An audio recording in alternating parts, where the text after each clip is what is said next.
Welcome to the Vision Driven Basketball Training Podcast. Appreciate you guys who are tuned in today. Everybody who's listening, Apple Podcasts, Spotify, Pandora, Google Podcasts, or wherever else.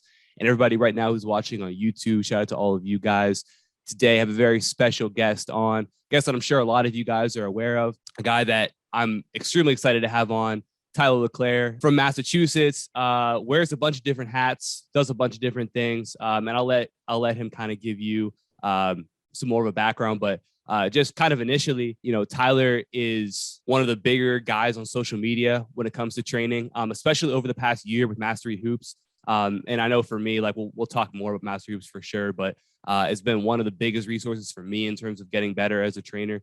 And I know they have a players platform as well. So they're really trying to reach every demographic when it comes to training and pushing the game forward, which is awesome. And of course, Tyler has his own thing. With TGL training and all the stuff that he's doing. So again, Tyler, I appreciate you being on the show today. And I'll kind of let you give a little bit of an intro, fill in the blanks where I missed there. Yeah. So as you said, I'm up in Massachusetts. So I have my own gym out in Lowell, Mass. So I've been training for about 5 years now. So I started as a player like most, and then I went on to play 1 year at college. Didn't really enjoy it. I started training right out of high school. So I just really fell in love with the training thing, wanted to help as many different players. So I started picking it up, and then I've just built it over the course of the last couple of years, built it into having my own gym, training players from all over the world, training players from every different level, from middle school to high school to college to pro. So yeah, a lot, like you said, a lot of different things going on, a lot of different things that we're going to be talking about. So I'm looking forward to it. I think your story is real unique. Something that I kind of gravitate to a little bit with your whole, okay, you're going to look to play. So kind of first take me through that, your whole like high school, like were you heavily recruited? Were there schools that really wanted you? Or was it more so like, if I have any opportunity, I'm going to take it. And then maybe you got to that point, you're like, well, maybe this isn't what I want to do. Was it that the college level wasn't what you thought it was going to be? Or was it you got there, just realized like, oh, this isn't what I want to do anymore? Yeah. So out of high school, I had like maybe 10 to 15 Division III schools that I was like talking to and looking at going. I wasn't too big on college in the first place. The only reason I was going was because of basketball. So once I got there, to me, it just kind of felt more like a job. Like you do this every single day, you do it over and over again from the day you get to school to the day you leave. You got workouts, you got pickup, then you got practices, then you got all this other different things. So it just became more like a job to me, as opposed to why I even started playing in the first place, was to enjoy it, to have fun. So once that kind of was in my mind, like, oh, this is kind of more like a job, and I really enjoyed training, that's when I was just like, all right, I just want to do this training thing full time. Gotcha. And so was there like an overlap between you as a player and a trainer? Like, did you start training when you were still playing and then you kind of realized, okay, I think I can maybe do something with this, and then you kind of went in all on that? Or was it, okay, I'm done playing, now I'm really going to get into this whole training thing? How did the training sort of pick up for you? Yeah, so I definitely started when I was in high school. So I just loved working out. Like that was like my favorite part about basketball, was just like literally just working out, grinding, all that kind of stuff.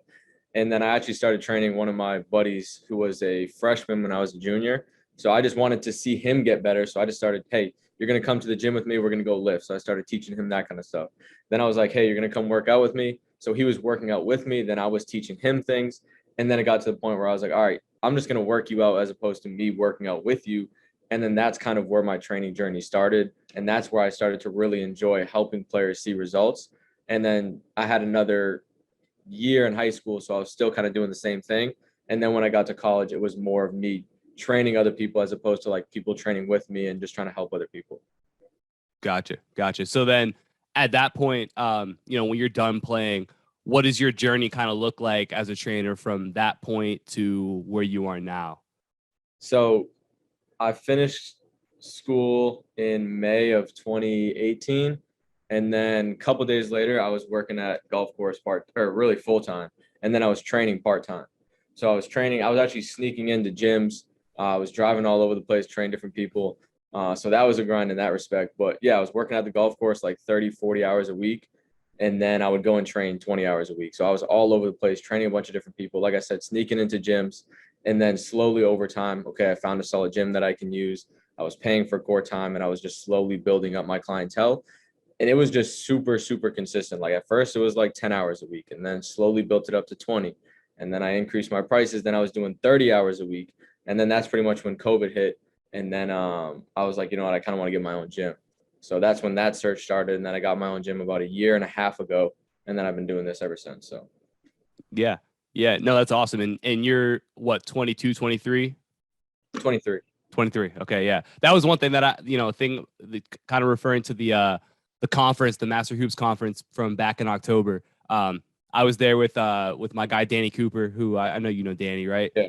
He went up there, I think, to visit you at some point. He Or he was was going to. Yeah, Yeah. he was going to, but he couldn't. Yeah. So we're up there. We're both, I think he's 22. I'm about to turn 22. And it was like you and Coleman putting on this massive thing. It's like these dudes are like the same age as us. So it was awesome to see like the power of what all the like where all this stuff can go.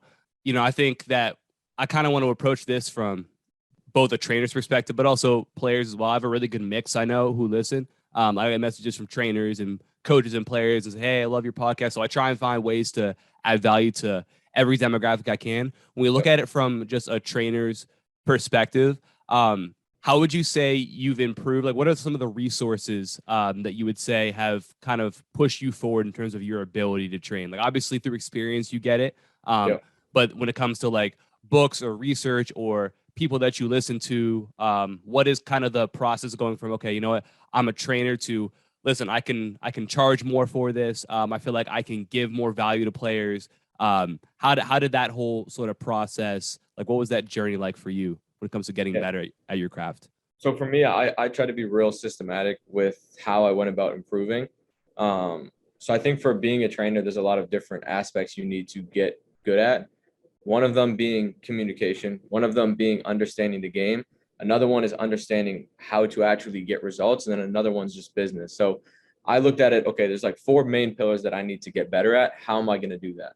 So I think one of the best ways to get better is to go to people that are already doing what you are doing and then ask them questions, because we can learn through experience. We can learn through trial and error, but these people already did that. So why am I going to try to do everything myself when these people already experience exactly what I'm trying to go through? So I think it's a healthy blend between finding mentors, finding people that can kind of help lead you along the way that have already been there, books, podcasts, and things like that. And that's kind of how I did it, was just reaching out to people, asking a lot of different questions, trying a lot of different things myself, stretching that comfort zone, because I knew that's how I was going to improve in all of those different assets, as well as just a shit ton of books and a shit ton of podcasts. Yeah.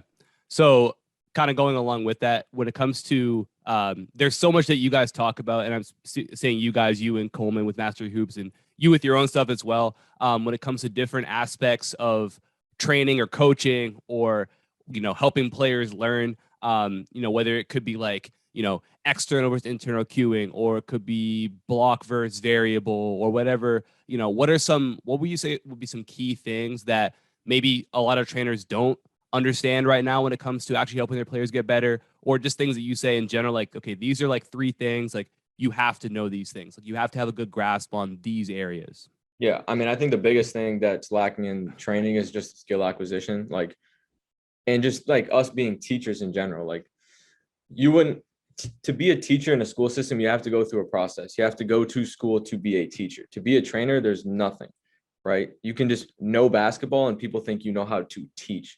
And they're 2 totally different things. Knowing basketball and knowing how to teach and coach, 2 totally different things. So I think the biggest thing is just knowing how to get people results from a scientific perspective, instead of just taking it from, this worked for me, I've seen this work, this is what I've been told, so I'm just going to do that. So I think the biggest thing is just understanding how everything that we do and say as coaches affects the player development process, and how quickly or how slowly this player evolves, and how efficiently that we can get these players results in games. Sure. And I think I definitely agree with that. And I think one of the things that I see a lot now, coaching, is I train, but I also coach with a high school team. And so you're just exposed to a whole bunch of different coaches all the time. Yeah. Whether it be you walk into a gym for an away game and you see a team that's practicing or finishing up or whatever in the off season, if it's AAU, like you're walking around seeing all these different teams, these facilities practicing or doing whatever.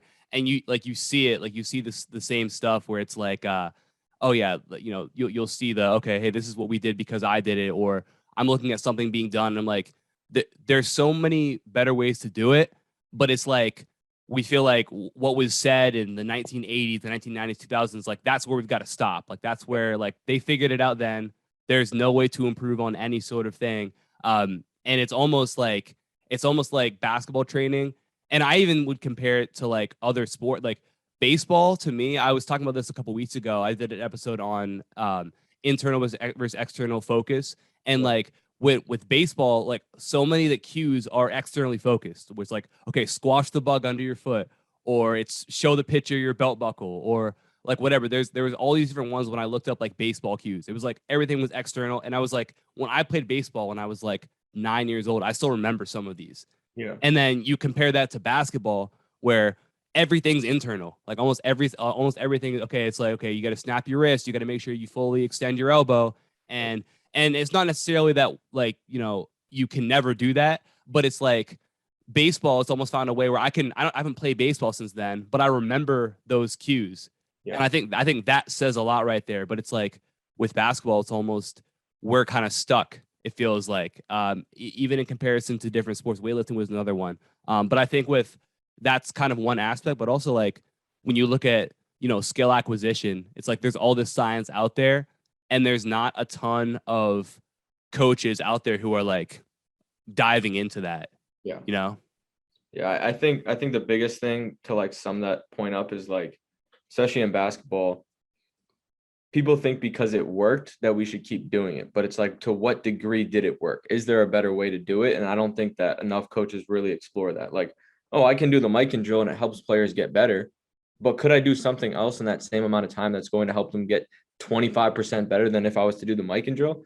And I just think that's a question that like not enough coaches and trainers even think about. And then if they did, then they would try to find a way to do it better through the science and through things like that. Yeah. So kind of going with the mic and drill. I know you posted about this pretty recently, where it was just making some upgrades to the mic and where you're almost adding in. I think variability is the good word to use here, where it's not just repeating the same thing over and over and over again. Because to a point, once you have the initial mastery of that, like what kind of value are you getting out of that? So when we talk about adding challenge to drills, and I think you can kind of speak on this, why is it important for trainers and for players to add variability or add challenge to these drills? And what are some kind of simple ways that you can do this with a drill like the Mikan, for example? Mm-hmm.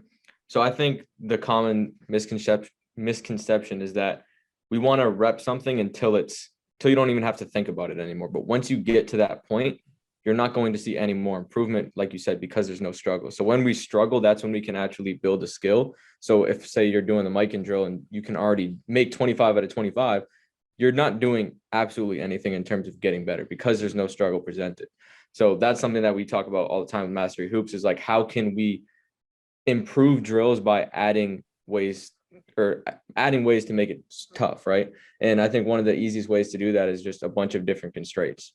So I can use, like, so say we're taking the mic and drill, for example. I can use audio cues. That could be a constraint. Or I could use, we're shooting from a certain spot. So maybe instead of doing the mic and drill right under the hoop, we're taking it further outside the paint. So it's challenging that touch, right? Just adding some sort of a constraint to make it more difficult. And then that's how we're actually going to improve. But just simply doing something that you can already do and doing it on autopilot is just in no way, it doesn't matter what skill you're doing, you're not going to see improvement. You might maintain, you might build confidence, but you're just simply not going to improve. Yeah. And so what's like the balance? Because I see there's some coaches who have taken this to a point where it's like, oh, no block ever. You never do block training. It's always got to be variable, always random. And then obviously you have kind of the normal like status quo, which is the other end of that spectrum, which is almost everything's blocked. There's nothing that's varied or challenging. So what is kind of your, like, how do you find a balance between those two things of, not completely cutting off one end of it, but also making sure that, they're kind of in that ideal sort of like learning state? I think that part's more like of an art. So you understand the science. Okay, I need to use block practice at this point. I need to use variable practice at this point.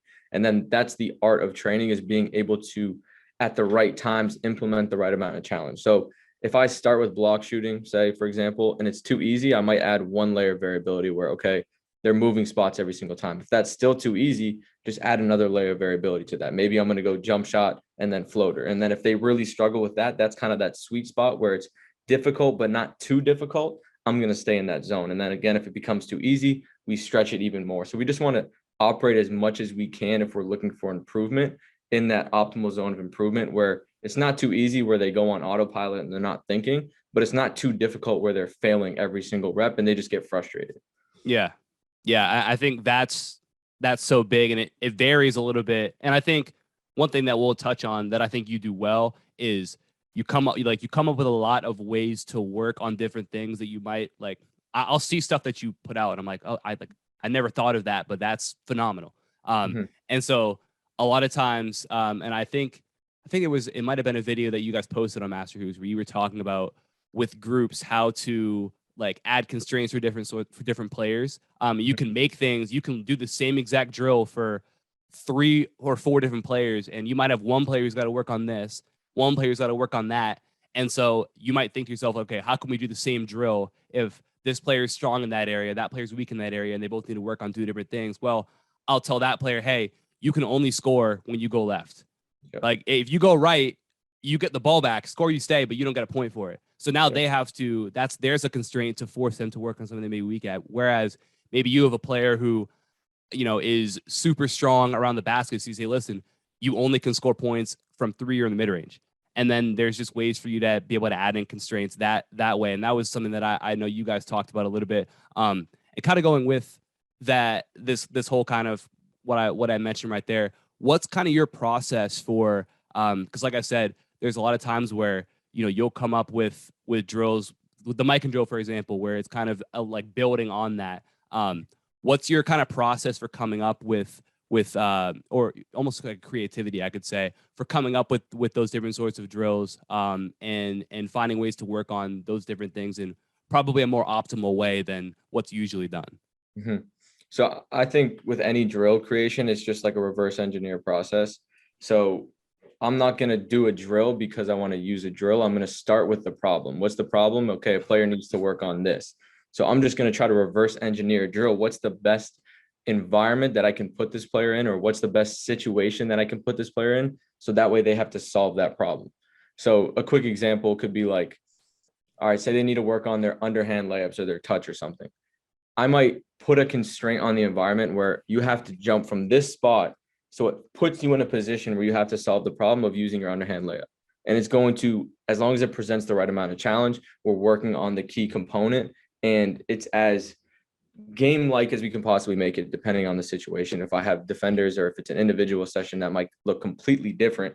And then in terms of the creativity process, a lot of people ask me that question. I think with creativity in anything, it's tying a bunch of different things that you know and understand together to create something novel, right? So because I've built up this knowledge of the skill acquisition, the motor learning, the actual game of basketball, understanding where this player is at mentally, physically, I can tie all that together to create some sort of drill that most people wouldn't think of. But it's because I've built all the knowledge in all these different areas to do that. So people want to kind of skip those steps. So how can I be creative? Well, if you don't understand what I understand, it's going to be really tough for you to replicate and come up with that same drill that I came up with. So I think in terms of, like I said, creating a drill, it's just a reverse engineer process. What can I do to put a good constraint on this player so it challenges them to the right degree to work on the problem that they need to solve? And then in terms of the creativity, it's just understanding everything about the player, about the skill that you're trying to work on, about the science, and then tying that all together to create some sort of drill that other people might not have thought of. Yeah. And I think that's kind of where sometimes it's a disconnect when it comes to basketball training, is that we don't create problem solvers, because that's all basketball is. It's always a problem. It's always, okay, there's a defender in front of me. How do I solve this problem of putting the ball into the basket? Right. And it all starts with that. But then you have all these smaller problems that, okay, I just drove, help defender stepped up. What do I do now?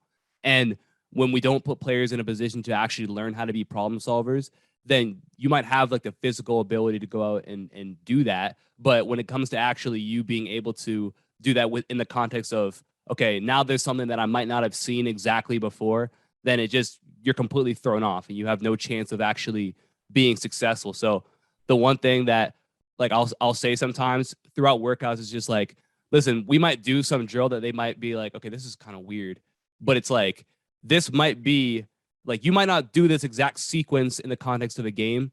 That's fine. But if we can just make your ability to solve problems better, then that's going to translate as much as anything else that we might do. And that's going to make the other stuff that you do in games more effective because you solve problems. And that's always like what I'm trying to key in on with the players. Like, okay, you like, we have to become problem solvers. So I can't always, and we can kind of touch on this because this is something that you talk about a lot. Or at least when I think about this, I think about stuff that you said where it's like, I can't always give you the answer to everything that we do. Right. And I think, because I get this from like watching your workouts and stuff on YouTube, where like sometimes there'll be like someone will ask you a question, right? A player asks you a question about like, okay, hey, should I step here? And you're just like, you got to figure it out. Yeah. And so that's like, how do you like, where does that kind of come from for anybody who doesn't know like the importance of sometimes letting players struggle and figure it out? Like, why is that important? And how does that, like, that's kind of an example I gave right there, but what's some more, like, how does that come to fruition throughout your training? Mm-hmm.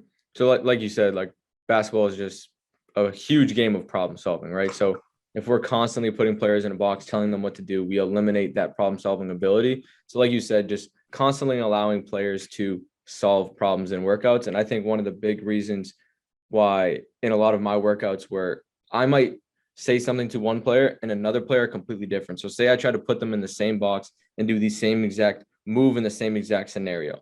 These two players are completely different. They have certain individual constraints. So the way that they solve those problems are going to be totally different based on how tall they are, how fast they are, if they're a good shooter, if they're a good ball handler. They might solve that same problem differently. So if I put them in the same box, I'm taking away that individuality that those players have. So by just simply saying, figure it out, I'm allowing them to solve that problem based on that individual person. So it's just allowing them to learn implicitly, to solve problems based on who they are as people, and then still giving them that autonomy to be like, okay, I can figure things out. So when I get to a point in a game where there's a problem, I need to solve it, they already know how to do it. They know how to figure things out and how to adapt. Yeah. And I think that's big too, because it almost takes me from like a position where back when I was in high school and I was like, I had a trainer or different trainers, and you almost expect them to like be your savior. Like, they're the ones who are going to do everything for you. Like, okay, I go see my trainer and they're the ones who make me better. And then if I don't see them, I don't get better. But I think the actual way that players should look at it is like, or hopefully if they have a trainer who understands this, is okay, I want to put these players in a position where they are actually the ones who are really doing most of the work. Like, I'm placing them in a position where, okay, you're going to have to figure out this problem and we're going to work on the skills that you're able to do that. But at the end of the day, like, I'm not on the court with you. Like, Yeah. you're out there playing. So I have to try and put you in a position where you can actually become better at being, like, you know, like you said, like solving those problems and kind of being independent, it feels like, and not needing a crutch of a trainer or a coach or, you know, somebody yelling, oh, crossover, go between, okay, shoot. Like, you know, that's not going to be game like. Although, you know, you might have people yelling that at you from the stands, but like at the end of the day, can you be the one to actually figure that sort of stuff out? I think that's such a big thing, for kind of a big mindset shift I know that I made from, okay, it's not all about you. It's about putting those players in a position where they actually are the ones who are pressing forward on the learning process. So I think that's big. And then kind of tying into like players a little bit, what would you say? And this is kind of something that I just thought of, I didn't send this to you, but when it comes to, if you have a player, for example, and this is kind of a broad question, but you can kind of take it wherever. When you have players who maybe struggle connecting what they do in practice to games, maybe they feel really confident in workouts or practices, but when it comes to the actual game, like they freeze up or they're not confident or whatever, like what's your kind of message to them? Maybe you've had situations that you can speak to on that. And what overall is like, what's your process for players who might lack that confidence? Yes, I mean, overall, I would say a lot of that comes from players just working out by themselves all day. And then they step into a game and there's real defense. Like, they're not prepared for it. Like, so for example, just to give you a quick example. So like when I was preparing for the conference, right, speaking in front of 120 people, that's like me just standing in the mirror and practicing to myself all day long in front of the mirror. But the second I step out in front of everyone, I'm going to be super fucking nervous. So those two environments are totally different. So if I wanted to practice my speech in the best way, which is kind of what I did, was I was trying to present it to real people. So like I would have 3 or 4 of my buddies sitting in here and I'd present it to them. And that gave me a little bit of like nerves just because it was awkward. So I was practicing in like a more specific environment to what I would be seeing during the conference. So players can take that same exact mindset and thought process and okay, you want to get better in games, you got to play more games, you got to play against real defense. Like, and some players are just like overthinkers in general. So do things where you don't overthink, aka playing in a game. So it's like depending on who you are, that answer could be different. But I think a lot of it stems from players practicing by themselves 6-7 days a week. They go to a trainer, the trainer's doing them, making them do reps on air all day long. You haven't seen a defender in 7 days, and then you step into a game. What do you expect, right? So it's like I think for most players, just play and work out with people as often as you possibly can. Yeah. Yeah, no, definitely. And it's funny because like so a couple players that I coach like on my team, they are massive overthinkers, and you can see it. Like they'll come off the floor and they'll want to start like talking about like, oh, like I don't know, like I just shot the ball, and I'm like, it just you got like shut up, like you can't talk, like you just gotta forget about it, because that to me is like that's like the worst thing you could possibly do is like start thinking about, hey, is my elbow right, like is like that's what they start doing, and like if that happens, like I've seen it so many times, like that's where things start to really that's where you're in trouble, because now you don't trust any of the work that you've done. You're starting to really think about everything that you do, and it almost turns you from being in a state where basketball, like you can't be thinking about it, you have to be playing, and it puts you in that thinking state where things are just become robotic, and that's where you start to mess up, was when you actually try a little bit harder. I think that's the disconnect for players sometimes. So going with that, you have anything else that you would add to important things that players should know when it comes to their own development? Maybe they don't always have a trainer, maybe they don't have a trainer at all. What are some things for them to think about, some things that they can take to improve their development? Going off that same thing we are just talking about, I'd say read Inner Game of Tennis. That's a great book for them to read to understand that concept we just talked about. But I would just like be a student. Like I know a lot of people say that shit, but it's like basketball is not just play basketball and then you're done, right? It's play basketball, focus on your sleep, focus on your diet, focus on your mentality. Are you confident? Are you not confident? Maybe you got to meditate. Maybe you got to journal. Like it's a very holistic approach. Don't just think about playing basketball and then going home, or playing basketball and lifting. Like there's a lot more that goes into it. So if you want to be the best player, dive into all those different things and just try to be really self-aware about what you need as a player. There's so much access to information out there. If they're listening to this, I'm sure that they can go and find any answer to any question that they have somewhere on the internet. So if you don't know something, if you want advice on something, you can go and find that answer if you really want to. So take advantage of the time that you're living in with the crazy access to information, and go figure out what you need to figure out. Yeah. Yeah. So kind of the last thing that I want to ask you about, and kind of circling back to more of a trainer's perspective, is building relationships with your players, and how that looks for you. And just, it can be like in a real practical sense. Like I know you had a few of your players at the conference, which was awesome.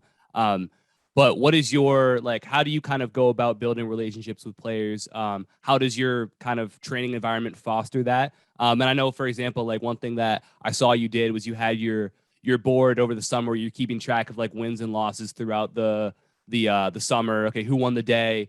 And then at the end of the day, somebody gets, whoever has the most points, like gets a reward or something, to kind of to build that relationship, but also foster that kind of competition as well. So how do you, because I know that was one of the pillars that you mentioned of being super important. So what is that process for you when it comes to building relationships with your players? So I would say, like, when I first get a new player that I haven't worked with yet, it's just really trying to get to know them. So I'm literally asking them, like the first 10 minutes of any session is me just asking them a shit ton of questions. Where do you live? What's your family life like? You got siblings? How does that kind of situation play out? Because then based off that, I can tell a lot. Like if a brother, if there's a guy, I'm training a guy and he has a sister, I can kind of tell a lot about that. If there's a girl that I'm training and she has a brother, I can tell a lot about her.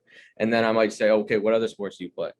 What subjects do you like in school? What do you do when you're not in school? So I'm just really just trying to get to know them. And the more that I get to know them, the more that I can understand them. The more I can understand, the easier it is for me to work with them and to help them. And then over time, like I just generally build a care for these players. I see them often, so I care about them as people. And then obviously some players I'm going to be closer with just off the nature of who that person is and if how old they are. Like I'm not going to have a crazy good relationship with a 10-year-old boy that I see once every 2 months, right? So it kind of largely depends, but like you said, like in the summer, we do the kind of win the day type thing. If a player wins, they get a gift card, or I take them out to lunch and things like that. So I've been able to really build good relationships, especially with a lot of the high school kids that I train and a lot of the college kids, just because I care about them off the court. I'm checking in with them, I'm texting them, I'm FaceTiming them, we're going out to lunch together, and things like that. Like one of the things I did last winter, I was working with a lot of my college guys for a long period of time. It was kind of during COVID. So I just got Chipotle catering for like 20 of us. And that was just a good time for just like us to just chop it up, talk about other things, not focus on basketball. And I think that's just doing things like that's a great way to just kind of build that relationship and strengthen that bond with your players. Yeah. And I think with that too, like when you build that strong relationship, that leads to more progress being made because you can, like, when they trust you because you have a relationship, you can push them more and they're more willing to buy into what you're going to say. So if you come in with a drill that they've never seen before or that they haven't done or that they think might be a little bit weird, they're going to buy in and trust you with that. As opposed to somebody who maybe doesn't have a great relationship with you and they're gonna be like, I don't know about this. And you're probably, even if you get them to do it, it's not going to be at the highest level that it could be. So I think that, like, I think the relationship is such a important piece because it's not just about like, okay, do my players like me? But it's like, do my players actually buy into what I want to do? I think that's massive. So when you kind of talk about in season with that, what is that like? How does that change, or how do you kind of connect with those players, especially throughout their games? Like, are you, like you said before we started that you're going to go watch some games today. So how does that look when it comes to kind of in the season? Yeah, so definitely just trying to reach out to a lot of the kids that I see consistently, try to do it on a weekly basis. And then I'm going to try to go to at least one game of every kid that I train consistently, at least. Obviously, some players I train once. I'm not going to miss a game for a kid that I train consistently for that. But just try to go to their games, support them, check in on them. Hey, how's your games going? Are you struggling? What are you doing well? That's awesome. And just try to go and see them, support them. I'll FaceTime them if I need to. That's what I do with a lot of the guys overseas. I'm talking to them consistently about how they're doing, especially the guys overseas. Like they're basically in isolation. Like they don't know anyone out there. They don't speak the language. So especially those guys, it's super important. Same thing with the college guys. So just trying to stay in touch as much as I can, show them that I support them, even when they're not training with me, and just try to go to as many games as I can. Yeah, that's awesome. So we've talked about it a little bit, but Mastery Hoops. I know for me, like one of the best platforms when it comes to helping me develop as a trainer. And it's given me a ton of resources to kind of build on as well. So like the amount of value inside of that is massive, but I'll let you kind of talk about it a little bit. Give people an idea of what Mastery Hoops is, and not just for coaches, but I know you guys have a players aspect to that as well. Yeah, so our goal with Mastery Hoops is to just really bridge the gap with the art and the science of training, like we kind of talked about in the beginning. So introducing as many of the scientific topics that we've researched ourselves and that we're diving into, and just give other coaches and trainers one simple platform where they can go to look at new drills. They can go to look at new resources, what podcasts they should be listening to, what books they should be reading. So just really simplifies that process for coaches primarily to educate themselves. So when we were younger trainers just starting, like we don't know what we're doing. We don't know where to go look. So we wanted to create a platform where if you're a coach, if you're a trainer, this is the one platform that you can go to get everything you need in terms of skill acquisition, in terms of drills, in terms of basketball knowledge, and in terms of business stuff. So just kind of being that platform where we can help every single coach and trainer in the field to be their best selves and just continue to push the basketball field forward and educate as many people as we possibly can. So definitely a big vision, a lot of things that we're working on behind the scenes right now that will come to fruition in the next year. So definitely stay tuned for Mastery Hoops because we're definitely gonna be doing some big shit. Yeah, definitely. And like I said, any trainers especially, make sure you check that out. Tyler, for you personally, people who are watching right now can see the the social media behind you. But for everyone listening, where can people find you?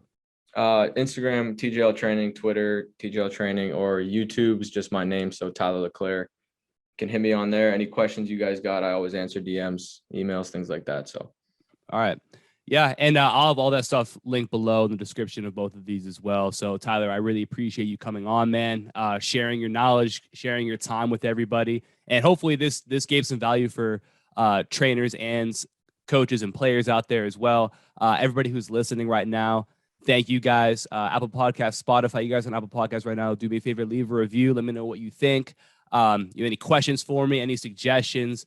And everybody who's on YouTube right now, drop a like, subscribe. Let me know in the comments what you thought about this episode. Again, I appreciate all of you guys. I'll talk to you guys soon. Peace.